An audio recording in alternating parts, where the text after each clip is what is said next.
Looking hot without feeling hot. Welcome to episode 1 of Hot Girl Hygiene.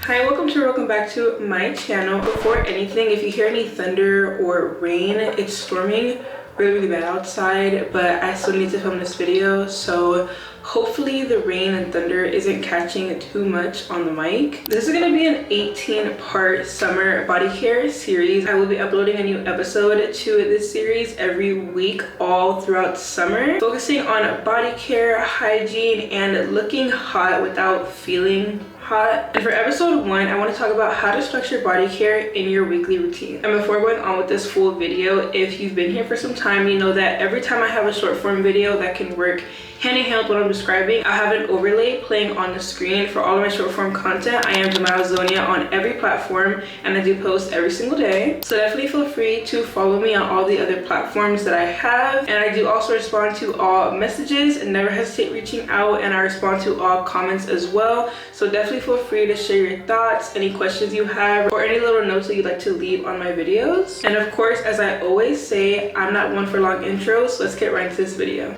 I had to do a little touch up on my lips. This isn't part of the video, but I have been using the Naturium Phyto Balm lip balm lately. I'm really big on lip products, but I like things that are clear. I don't like anything colored, and I didn't know this existed. I didn't realize this was sent to me in a PR package, but I've been using it. It's definitely thicker, a little bit on the heavy sticky side. Not my favorite in that sense, but I do love the way it looks on the lips. Anywho, as we all know, I can't have one of these videos without my iPad full of all of the tips and notes. If I'm ever looking down or have like this purple light on my face, it's my iPad. Now, I've been planning this series for some time, and I wanted to be really intentional and thorough with it, so expect these videos to be a bit longer than my usual Thursday uploads. For this episode specifically, I have 6 sections that I want to go through for the main basis of this video. Section 1 being daily habits. These are going to be the consistent, non-negotiable habits in your everyday routines. Section 2 being weekly habits. Things like exfoliation and hair removal, the height maintenance upkeep that's going to maintain your skin all week. Section 3 is knowing the right products. This is going to be where you use your summer specific needs, help your skin thrive in the heat without feeling heavy. Section 4 being management,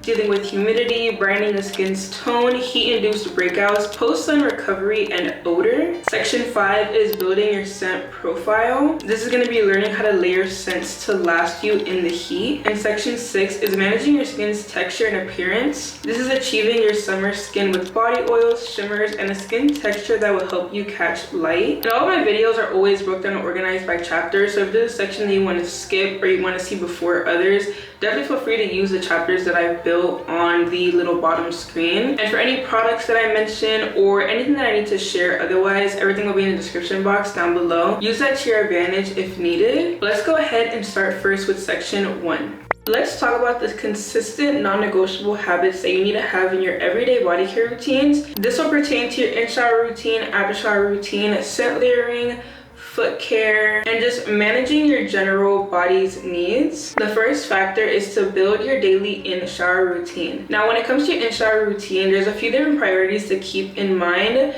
Of course, one of the main things is to use the proper order of products in your shower. You should always start first with cleansing your skin. There's usually a little bit of an argument between if you should exfoliate first or cleanse first. I always say cleanse first, you can exfoliate after. The ideal order that you should be placing your priorities in are to cleanse the skin, treat the skin, hydrate the skin, and if you choose to, seal in and kind of shine the skin. That first layer of cleansing is your hygienic layer. This is going to clean away any bacteria, dirt, excess oil, or dead skin that your body is hanging onto, and everything that you've accumulated on your skin throughout the day. I always say for this, the absolute best thing to use is an unfragrant soap, or depending on your skin's needs or any factors where you might need this, an antibacterial soap.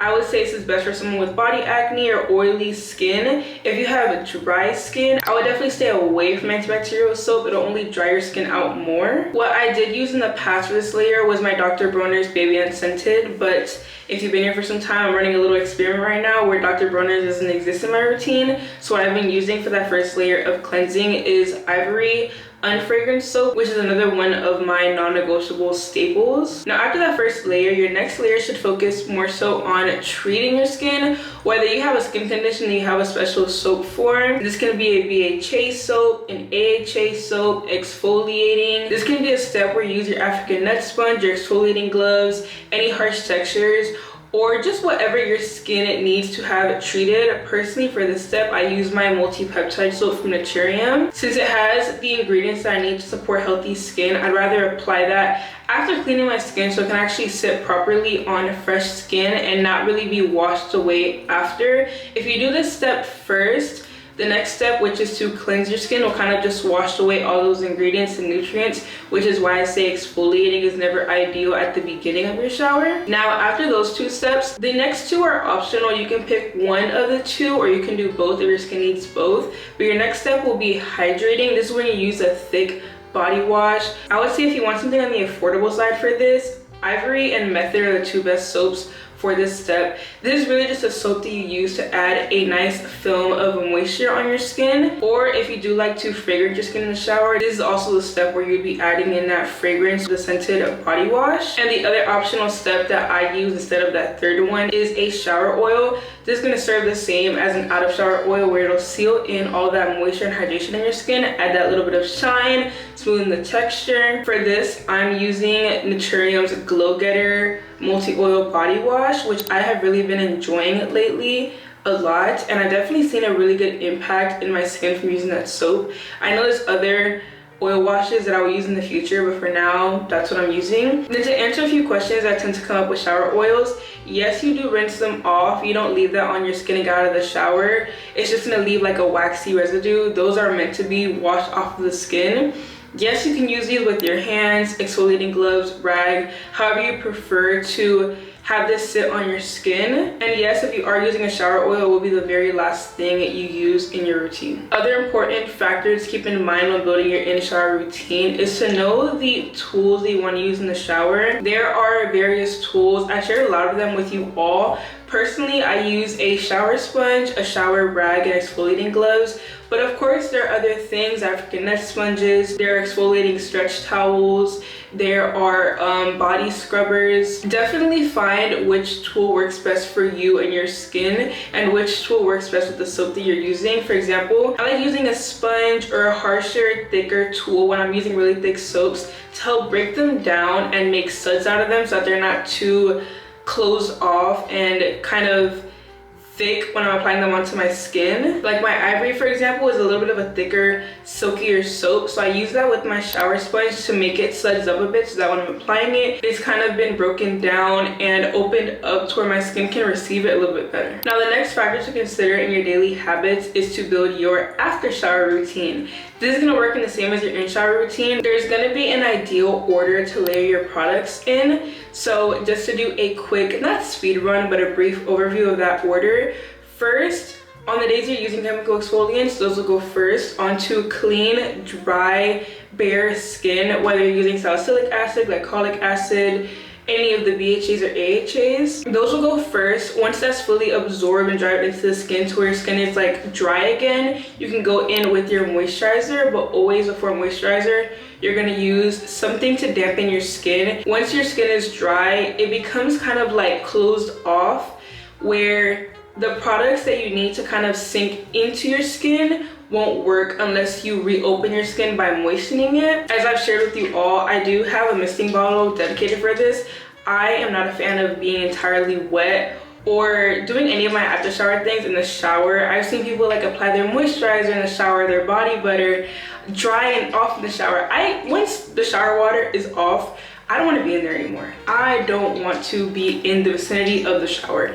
The humidity that's in there, I don't want any of it. I use this misting. This is like a hairspray misting bottle. I fill it with water, and when I am gonna go ahead and moisturize, whether it's the day that I didn't use a chemical exfoliant or after my chemical exfoliant has dried, I just mist my skin and apply the cream, lotion, whatever I'm using onto that area. If you haven't done this before, trust me, using your creams on damp skin will completely change your routines, your skin, your life. It's also important to know what your body needs, whether that's a cream, lotion, a body butter. Those are all very different formulas and they have very different uses and purposes. So definitely make sure that you're choosing the best one for your skin's needs and your skin type. Personally, I do love using lotions. I use unscented lightweight lotion on the days that I shave. But the days I'm not shaving, my skin needs good moisture, so I'll use a body butter every day rather than a lotion. Some people are backwards, some people need both. It's really dependent on your personal skin. After your lotions is where your balms or occlusives come in. This can be a moisture balm, Aquaphor, Vaseline, anything to kind of give some extra support to those harsh, dry areas in your skin, your elbows, your knees, your shoulders, your back. And once you put that on, you can seal everything in with an oil. Of course, again, oil of your choice, whatever ingredients work best in oils for you and whatever brand, if the oil is fragrance or unfragranced. I've had conversations with a few girls that can't use certain ingredients that are in oils. So it's also important to know that about yourself as well. Do you like thin oils? Do you like heavy oils? Those are all factors to think about when you're building your after shower routine. Once you have all those layers on, you can either stop there if you fragrance yourself with your oils and your moisturizers, but if you need to add a little scent, you can go in now with your body splash, perfume, body mist, perfume oil, whatever you use and however you go about using that. Now the next factor is to build a daily foot care routine. This is something that I also think is so important. Yes, so many people may not consider having a routine specifically for your feet. Summertime is when our feet are the most exposed, whether that's because you're wearing sandals more often or you're outdoors in the beach, the pool, places like that more often. Summer is just that time to have your feet out. And we want to be confident in our skin and not only in our body, but also our feet. So of course, there are a lot of different factors that can go into your foot care, but what matters the absolute most is having a daily routine, even if it's as simple as you just applying Aquaphor. Personally, my foot routine is a little intensive. I know. I use a body butter, Aquaphor, and oil, and then I seal everything with socks. I don't wear socks all the time, but now in the summer when I really want my feet to be the healthiest, I will wear the socks. And they're very uncomfortable to me, but I will override the discomfort if it means my feet will look their best. But it's important to build a foot care routine. What I would recommend if you don't know where to start is to just use the same body cream or body butter that you use in your body. Use it on your feet. Treat your feet the same way as the rest of your skin. You don't have to use an oil, but what I would say is really essential is to use Aquaphor on the harsher parts of your feet. So of course your heels, but also like on the sides of your feet, on the bottom where your toes are and like the area before your foot arches. Really just all over your feet. What I do is I place it most in those areas and then I kind of just smear it around everywhere else at the top and everything, and it generally gets around my whole foot, but it's mostly based on like those harsh areas. And this is something that I do every night before going to bed in my evening shower. I've had a few questions about this as well. No, I don't wash them off in the morning, and no, I don't reapply anything in the morning. This is just a once a day thing that I do in the evening before bed after showering. I also do use my chemical exfoliants on my feet as well. If you want smoother feet, definitely start using glycolic acid on your feet, even if it's just focused and concentrated on those harsh areas like your heels, the sides, things like that. The next factor is that SPF is a complete non-negotiable, especially if you're using brightening ingredients or chemical exfoliants. Brightening ingredients do make your skin more vulnerable to light, especially while they're actively working in your skin. So that's one reason to use sunscreen on your skin. But when you're using chemical exfoliants, so the way that these work is that they eat up the top layer of your skin, just in the sense that they're kind of removing all that dead skin and bacteria, so that top layer will kind of not be there anymore. With that, the light can kind of penetrate into your skin much easier because it doesn't have all that buildup to pass through. So wherever you're using chemical exfoliants, definitely make sure to use sunscreen. What I do is on my chest, I do use the brightening ingredients for a little bit of old hyperpigmentation that I have on my skin. So now when I apply my brightening serums, I use this Abib sun stick, and I feel like it's so easy because it's literally like It's almost like a deodorant, but it's like a balm. And once I have my brightening ingredients on, it's kind of settled into the skin where it's safe to go with the next product. I would just kind of apply this everywhere. And I wasn't doing this at first. Once I started doing this, I noticed a big difference in how effective my brightening serums were. I will also use this on like my shoulders, my knees, and my elbows because I do use my chemical exfoliants there. But on my full body, I haven't had much time to really experiment with other body care products. So I personally use what I've used my whole life, which is this Banana Boat 100 SPF spray. I'm not sure this is the best for my skin. I've just used this my whole life. This is literally all I know and have ever known. This is all anyone uses in Miami, especially Caribbeans. So I don't know of any other sprays. One thing I would say is that when I do start expanding onto other body SPFs, I will only use sprays. I don't like the ones you have to rub in at all. I do only like mist or spray sort of SPF, but again, it's something super important to use, especially not only to obviously protect your skin, and also make sure that your products are working, because when your products are working, if you're not protecting your skin after, the sun and light will just eat everything up and it'll be a waste of your time. But also, if you're trying to heal dark spots, you don't want them to get worse or to create more in the process. So even if you think SPF is not effective, just think of it as a better safe than sorry sort of approach. And the last factor in this section is to find your daily deodorant or deodorants, whether you use one or two. I personally use two. It's so convenient for me to film in the bathroom because all of my stuff is right in front of me.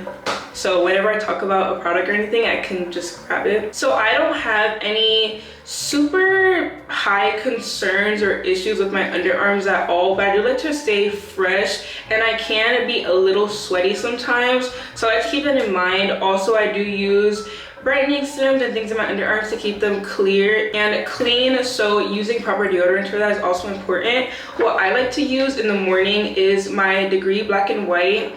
This I use in the daytime or whenever I'm going to do an activity outdoors where I'm going to be sweating. I need a little bit of an antiperspirant to kind of neutralize the area, so if I do sweat, it doesn't smell. But as I've mentioned in my other underarm YouTube video, it definitely isn't ideal to wear a thick deodorant to bed overnight. It's really healthy to help your underarms breathe overnight and have some airflow. You could definitely go without a deodorant. Personally, I like to wear one just to be safe and to keep the area neutral, and also if the next day for some reason I forget, that I'm covered.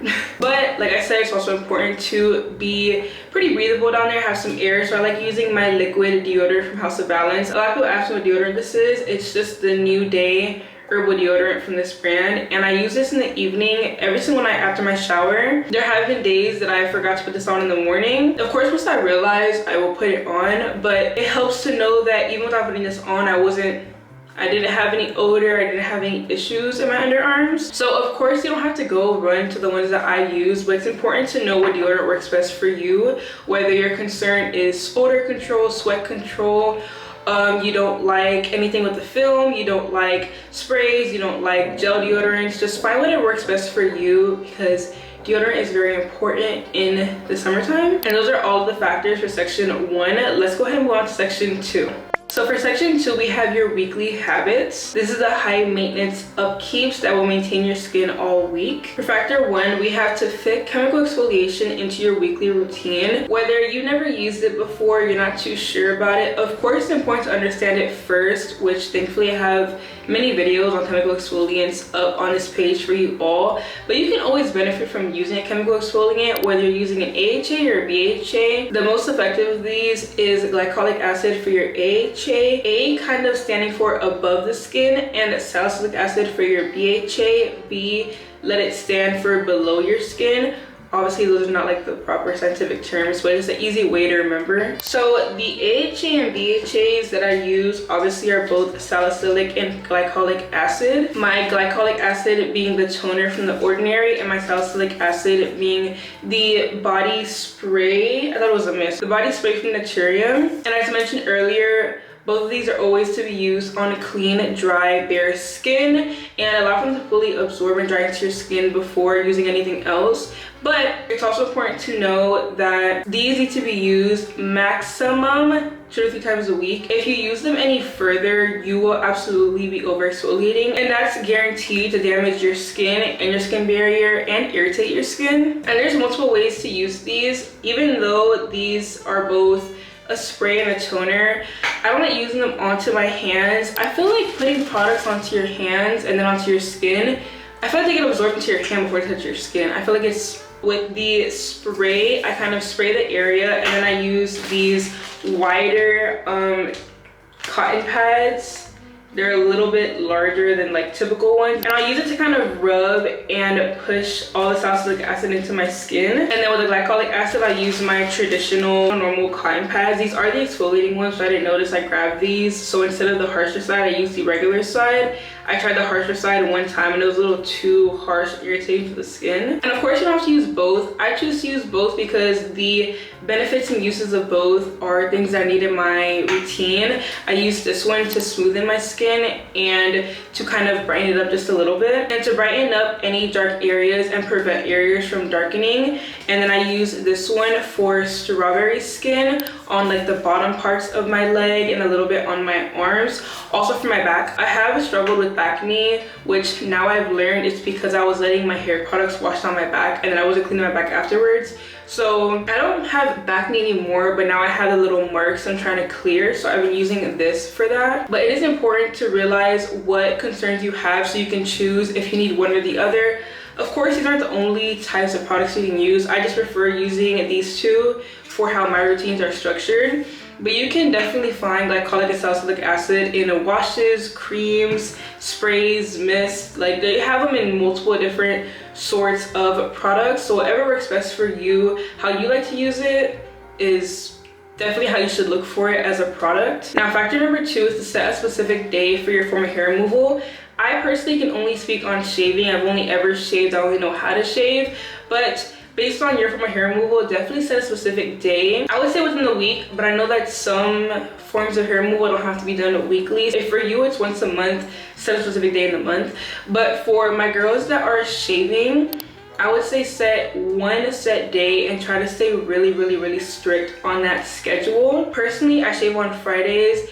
The only time I ever go out of Fridays, for example, last week I had a trip. I was leaving Friday morning, so I shaved on Thursday. I try to bring it as close as possible to Friday, but things like that happen sometimes. Just this week I'll get back on track, and from now moving forward I'll continue to shave on Fridays. But the main reason why you wanted to do this is to not irritate your skin from friction irritation. One, you don't want to shave multiple times a week because that gliding of that razor and pulling the hair out more than one time a week is going to irritate your skin. You also want your skin to be accustomed to how it's growing and then being removed. So if you have like a really set schedule, your skin is less prone to being irritated or inflamed when you do shave. Factor number 3 for this section is to find your level of maintenance when it comes to physically exfoliating. And this applies to whether you're doing this in or out of the shower.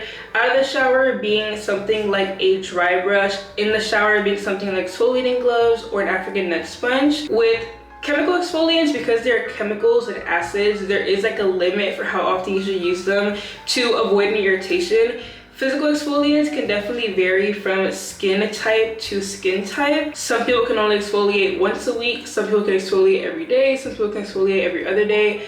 Personally, I exfoliate every day because I can in the shower with exfoliating gloves. Some people can't exfoliate in the shower, some people can't exfoliate out of the shower. Personally, I can't dry brush. My skin is way too soft to dry brush. I know that I will completely destroy my skin barrier if I try to exfoliate out of the shower. So I stick to exfoliating once a day in the shower with gloves. If you're new to exfoliating, first find what may work best for you, whether it's exfoliating gloves, a dry brush, African neck sponge. There's a few different ways you can use scrubs. And when you do find and choose the best one, start 2 to 3 times a week. See if that's your level of maintenance, or if you can add more days, or if you need to stay there. And from there moving forward, build your ideal routine. This is why I always say it's really important to know your skin's tolerance and how your skin reacts to certain textures, certain products, and just its sensitivity overall. Factor 4 in this section is to make sure that you're replacing your tools and things that you use in the shower, just in the bathroom in general, weekly. Now, the only thing that I change once a week are like my in-shower sponge and gloves. I replace those every week and I wash them and put new ones in while the other ones are washing. I have multiple pairs of each, so I'm not too adamant about using the same one once it's done being washed. When it comes to my shower rags, I replace those daily. I'll use it in the shower once and then toss it and grab a new one for the next day or the next shower.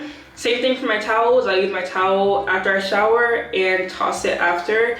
Definitely will do a number on your laundry pile.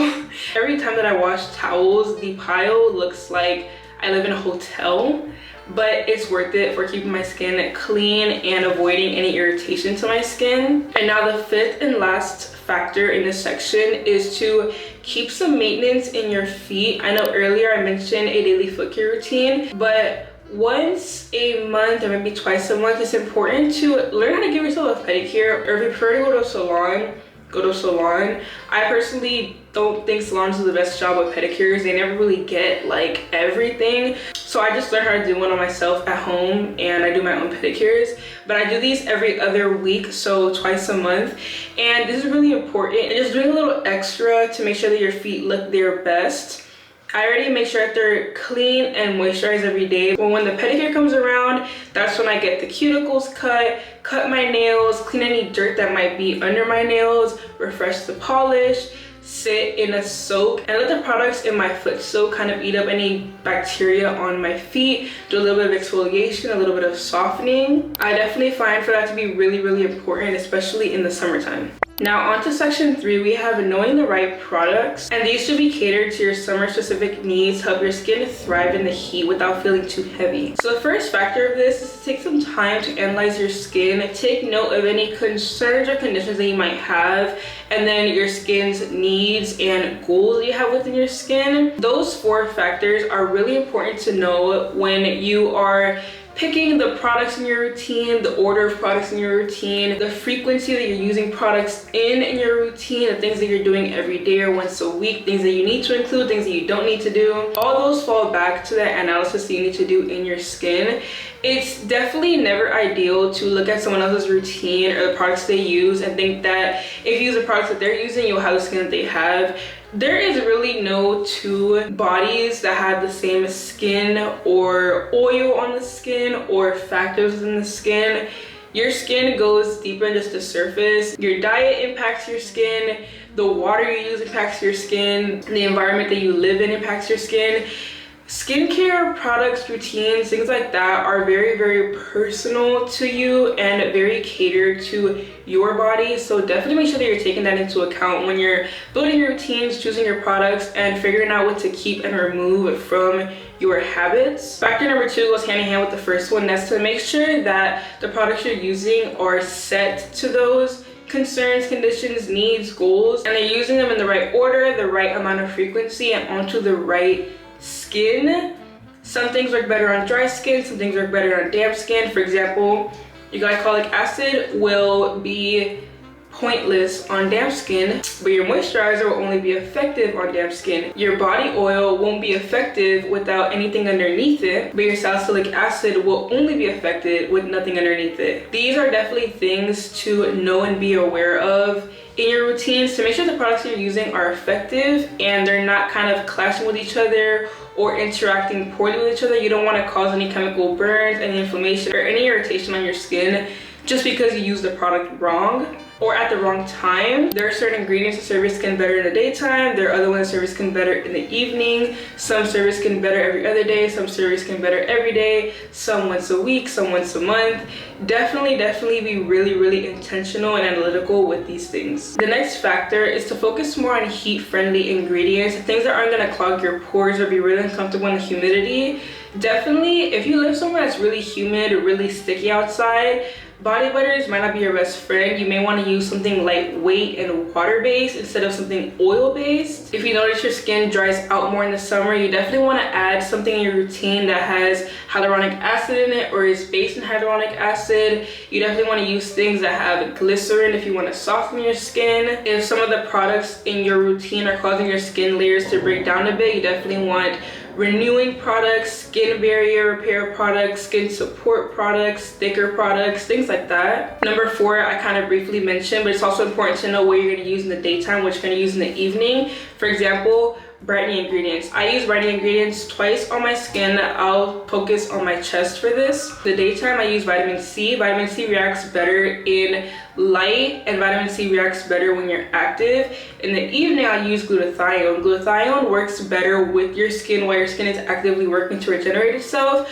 which the prime time for your skin to do that is while you're resting overnight. So it's better to use glutathione in your sleep since it responds better to skin that's already kind of regenerating and working on itself instead of skin that's kind of inactive in that sense. There are products that are more sensitive to light that don't work well in light. You want to save those for nighttime use. There's products that work better when your skin is active and alive. You want to save those for daytime use. Things like that are really important to consider when building your routines and picking your products. And the last factor in this section is to make sure that the ingredients and products you're using have a proper buffer and protectant. As I mentioned multiple times, brightening ingredients and chemical exfoliants do need sunscreen or SPF support for protection, but it's also important to know about buffers that your brightening ingredients need. Brightening ingredients sometimes can be a little too strong for the skin, so if you do apply them right onto dry skin, they can irritate your skin, cause red bumps, marks,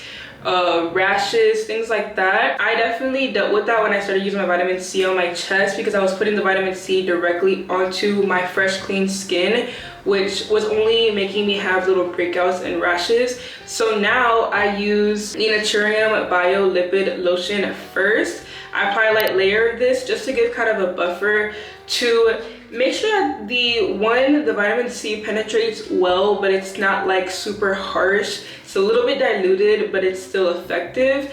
And in doing that, the vitamin C has been much more effective and less irritating on my skin. So knowing the proper buffers and sealants and protectants are really, really important for when you're building in your routines with more active ingredients or just more aggressive, harsh, concentrated ingredients. Same as using like PDRNs, hyaluronic acids, any hydrating ingredients need to be placed onto damp skin. If you put hyaluronic acid onto dry skin, it'll just sit there. It needs water to be absorbed, not only to be absorbed, but also to be activated. So if you're placing hyaluronic acid onto dry skin, it has no water to activate itself. So what it does is it pulls water from your skin to activate itself. In that sense, using the hyaluronic acid kind of just contradicted itself because you're trying to add water, and for it to work, it's pulling water out. So you kind of cancel out the use of it completely by putting it onto dry skin. Now into section 4, which is management. This is going to be dealing with humidity, brightening the skin's tone, any heat-induced breakouts, post-sun recovery, and odor. The first factor is to find products that make your skin feel moisturized and hydrated without you feeling suffocated, which goes with what I said earlier with some skin types or some environments may be a little too thick and humid for something like a body butter and a heavy oil or a balm. You might work better there with like a lightweight water-based lotion and a really lightweight oil. Factor number 2 is to make sure that you're using products in your routine to brighten your skin, but also to keep the areas in your skin that haven't been damaged or darkened healthy and protected to avoid those areas from darkening. You definitely want to find products that will work on darkened skin to treat it and normal skin to keep it from darkening. For example, I don't struggle with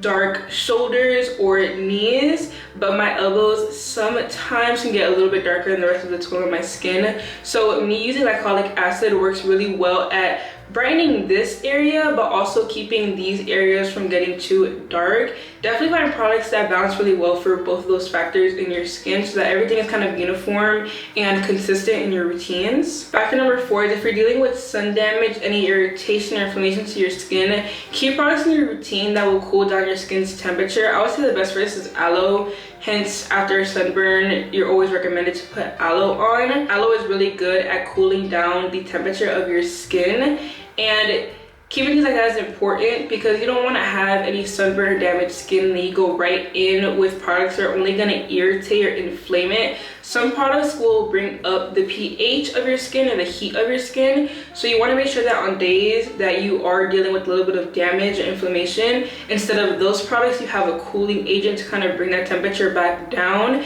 and cool your skin back into like a normal heat, and kind of a neutralize or level out that pH just a little bit. And the last factor in this section is find something with odor control for your skin.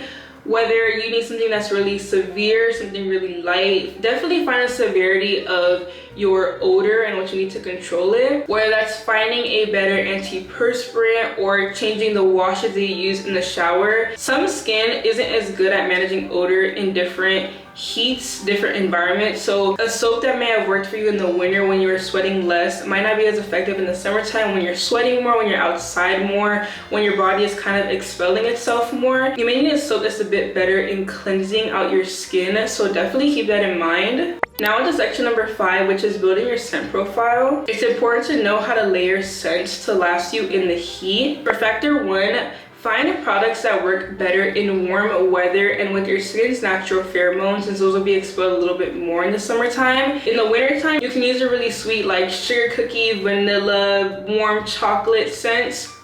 In the summertime, you may want to use more like refreshing scents, more, I don't want to say like water-based scents, just scents that are a little bit cleaner, maybe more floral. At least that's what I transition to. In the wintertime, you can count on me smelling like a cookie or a cupcake every day.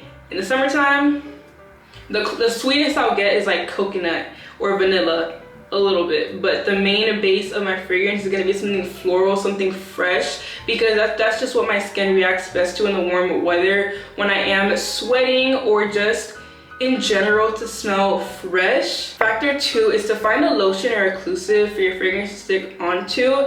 Personally, I don't like using lotions that are fragrance or body butters. I do use fragrance body butters, but I don't count on those to be like my scent in my skin. So what I do is use this little Vaseline balm on my skin, and I place it onto the areas where my pulse points are, and I will place it in a spray of perfume. That helps my perfume last a really long time, to where I'm not constantly like overspraying myself and putting all that alcohol on my skin. And it also makes it smell a little bit stronger because it's keeping the heat concentrated there. It's not kind of like washing out in my body or evaporating. So definitely try that hack if you're also the same. You don't like to count on your moisturizers, your oils to kind of fragrance your skin. The next factor kind of leads on with that, which is to know your pulse points. So the general pulse points that I can give anyone to use for your skin is behind your ears, this little area where your neck and like your shoulder connects. Shoulder's not a pulse point. I just like applying my fragrance there. I feel like it's very chic, very feminine, and I like how it expels a little bit more when I have my fragrance on my shoulders. The inner part right here in your arm, your wrist, the center of your chest, and the most important one, especially in the summer when you're wearing shorts or skirts or dresses, behind your knees. Those are the major pulse points to make sure to apply your perfumes onto. So definitely keep that in mind, especially when you're using the Vaseline hack with your perfumes. And the last factor kind of ties to the first section, which is the cleanser that you're using in the shower. Make sure that you're using a soap that is actually cleansing off your skin and getting all the excess dirt, bacteria, oil, buildup, anything off your skin, so that you can place your products onto fresh, clean skin. It'll have less of a layer to pass through, so it can kind of penetrate into your skin more effectively, last longer, and they'll just work better with your skin because they're not sitting on bacteria. They're gonna be seeped into your skin, so they'll last you longer. Once they're on the surface, they can easily just evaporate and kind of leave your skin. And now into section 6, the final section. We have managing your skin's texture and appearance. The first factor in this is to find body oils and sealants that work best for your skin. There are 4 main sealants. You have body oil, obviously, moisture bombs, Aquaphor, and Vaseline. The most common question I get asked is what's the difference between Vaseline and Aquaphor? Can I use them in place of each other? No. Vaseline is a sealant. All it does is seal the skin. It's pure petroleum. Aquaphor not only seals the skin because it also is based with petroleum, but it also has a little bit of glycerin and other ingredients that helps add water to the skin. So it'll be a little bit more helpful in actually hydrating and moisturizing your skin. But with these two, they are too thick to be absorbed. They just sit on the surface of your skin, kind of like a protective layer or a protective barrier. So that's all you need. You can choose from either of those two, but if you want something that's gonna actually seep into your skin, this is where you need a moisture balm. Yet with these, they're so thick that it's gonna take some time to actually sink in. So if you don't have time to wait for that, definitely don't go for a moisture balm. If you need like the instant or quick results, oils are going to be the best. These are the thinnest. These don't sink into the skin as much either. Remember, these are all sealants. This will absorb into your skin much faster and give more of a shine because it's very thin. It's almost like a water blanket on your skin. The other three are thicker, so they'll kind of be like more of like a thick waxy layer on your skin. The next factor is one that I repeat often, which is to apply all your moisture products on the damp skin. I've said this before, so I'll just do a quick brief re-explanation. For your skin to actually absorb these products, it needs to be opened up. The only way for your skin to open up is with water to kind of bring your pores back into absorbing things. When you're applying your moisturizers, cream, body butter, any of those, definitely make sure it's being applied onto damp skin. Otherwise, it'll just sit on the surface and eventually evaporate or just leave your skin or rub off on your clothes or other textures or surfaces that you might touch with your skin. Factor number 3 also goes hand in hand with the first section, and it was pretty much explained there, so I'll just give the brief reminder to know to layer your products in the proper order so that they're effective, not clashing with each other, not getting in each other's way, and are showing up on your skin and are actually working for what they're made for without being blocked or irritated by another product or ingredient. And the last factor is more so important when using body shimmers or oils, and it's definitely more of like a aesthetic thing, but knowing areas to highlight on your skin to look more feminine. So on your legs, for example, like your shins, your knees, and then on like your chest area, your collarbones, like this little area right here, the line out, your shoulders, things like that. It's just important to know when using shimmers, oils, or like the body glazes. And that was the last factor for this section, which wraps up all the sections for this video. Some of the sections are definitely reiterations of the other sections, and the factors all kind of go hand in hand, but they're all important to know in your weekly routine or just in general when you're building out the routines, products, and uses of everything in your body care, specifically in the summertime. And that's gonna be it for this video in episode 1 of Hot Girl Hygiene, this summer's body care series, where I'm sharing all of the tips, routines, everything you need to know when dealing with your skin this summer, whether it's catered to the appearance, tone, texture, or just the general scent of your skin, and all the factors to keep in mind when building and maintaining your routines this summer. And this is going to be an 18-part series, so expect a new episode every Thursday for all the weeks to come. But again, it's going to be it for today's video. Thank you all so much for watching. Definitely go ahead and give this video a thumbs up if you enjoyed and learned anything from this video, and don't forget to subscribe if you haven't already. For all of my other short form content, I am Jemila Zonia on every platform, and I do post daily, so definitely go ahead and join my communities on all my other platforms. I also do have 2 new group chats on TikTok that you can join through like the bio description of my profile. So if you want a closer insight or just to be involved in those conversations, go ahead and join those as well. And again, thank you so much for watching this video, and I hope to see you in the next one. Bye.